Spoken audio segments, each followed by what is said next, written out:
morning. Good morning. I'd like to share with y'all a little bit of my story, and I'd like to, y'all can come on up, of how I ended up here today. We first started riding with Run for the Wall in 2010, and it wasn't my first time to hear about it. I went down in my hometown and welcomed y'all guys into my town, and which would be Meridian today.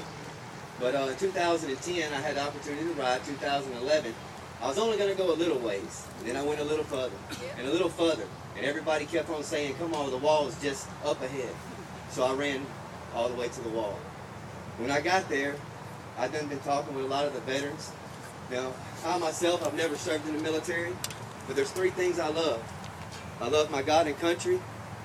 I love all you guys for serving and for all your dedication to our country, and I love motorcycles.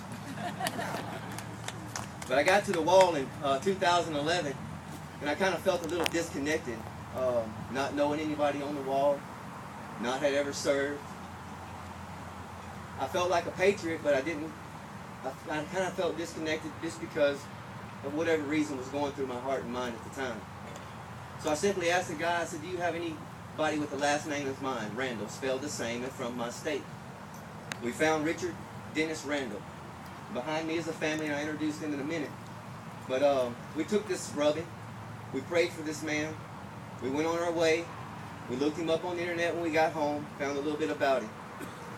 In 2012, we came back for the run.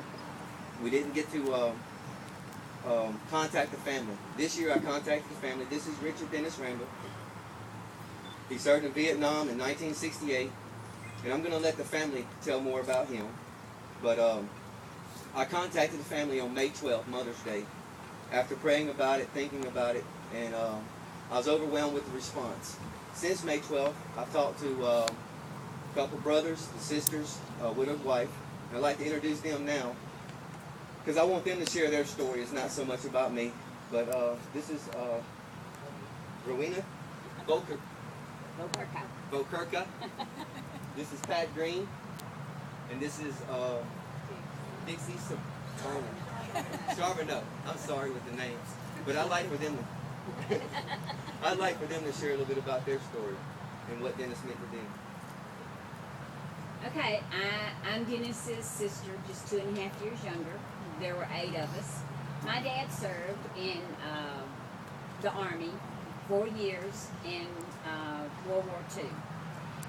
Very, very proud veteran. Then my brother went in 68. He wasn't there. He got there in July and he was dead in December.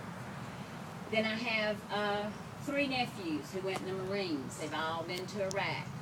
Then I had a nephew who was killed in Iraq. He was in the Army. We're a very patriotic family. We're a very military family. My name is Rowena. This is Pat. This is his widow. And this is my baby sister. But we know, our family has known for years, that the military represents the best of what this country stands for. The people who are willing to stand up, take a stand, fight, hopefully live to fight another day, but sometimes pay that final price. Dennis was a young man. I was 19 when he died. He was 21. He was happy. He never wanted to go to Vietnam. He said, I don't want to go to Vietnam. If I have to go, I'm not worried about me, Mom. But he said, I'm worried about all those people I'm going to see suffering. And the letters we got back from Dennis were not about what he was going through, but about what he saw going on over there. And one story I particularly remember, he was in the infantry, so he was walking, carrying a gun. And they were told, if a child approaches you, you shoot that kid, because he's probably he's got a bomb attached to him. You don't let him come into the camp. And Dennis told Mother in his letter, he said, Mom, I'll just have to get blown up because I'm not shooting a child. That was the kind of, that's who he was. I remember a story just before he went to Vietnam. He sat on the front porch and watched his little brothers. My baby brother was 7 years old when my brother was killed. And then I had another brother that was 9 and 2 that were 10, and then Dixie was 12. And then my youngest my next oldest brother was 17. I was 19. So we were young when Dennis got killed.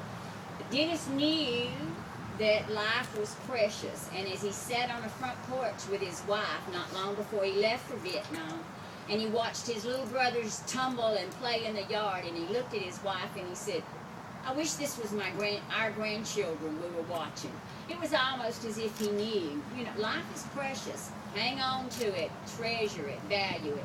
And I feel like nobody represents that more than our military, those men and women that are willing to stand up and do what has to be done if we're going to enjoy freedom. Freedom is not free. And I would love to say thank you to all of you. Thank you to all the families that you had to go through this. We are just one family, and we're so fortunate that James found Dennis's name. We're so blessed and so thankful. This has just been a blessing for our whole family that we can't even express. But I tell you what, I'm going to be supporting this every year as long as the Lord lets me live from now on. And God bless you all. Y'all sure you don't want to say anything? They don't want to say anything.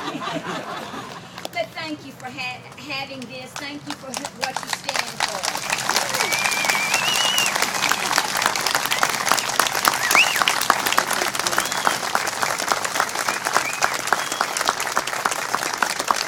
One last thing in closing.